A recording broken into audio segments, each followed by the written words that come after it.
Hello बच्चों, let's read the statement. This statement is about the true और false. बोला गया है the fluid outside the axon contains a low concentration of sodium and negatively charged proteins. तो बोला जा रहा है कि जो फ्लूइड एक्सॉन के बाहर होता है उसमें लो कंसंट्रेशन होता है सोडियम का और नेगेटिवली चार्ज प्रोटीन्स का. तो अगर हम यहाँ पे बात करते हैं अबाउट द की कंसेप्ट, तो की कंसेप्ट जो है हमारा बनता है न्यूरॉन.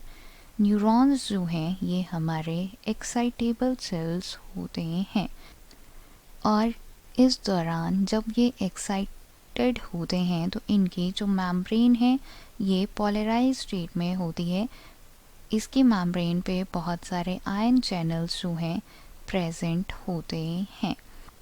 अब जब हमारा जो नर्व सेल है वो रेस्टिंग स्टेज पे होगा तो जो साइटोप्लाज्म है एक्सॉन के अंदर, let me write, nerve cell जो है जब हमारा रेस्टिंग स्टेज पे है तो जो साइटोप्लाज्म है एक्सॉन के अंदर उसमें जो है हाई कंसंट्रेशन होगी पोटेशियम आयन की और लो कंसंट्रेशन जो है वो यहाँ पे होती है सोडियम आयंस की.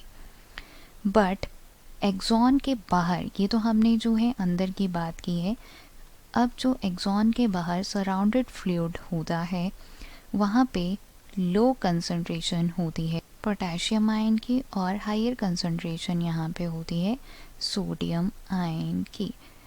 अब जब यहाँ पे डिफ्यूज़न होती है थ्रू द कंसंट्रेशन ग्रेडियंट तो जो हमारा सोडियम है वो एंटर करता है इनटू द नर्व सेल. तो हम ये कह सकते हैं कि कंसंट्रेशन ग्रेडियंट के थ्रू हमारा जो सोडियम है वो नर्व सेल के अंदर एंटर करता है.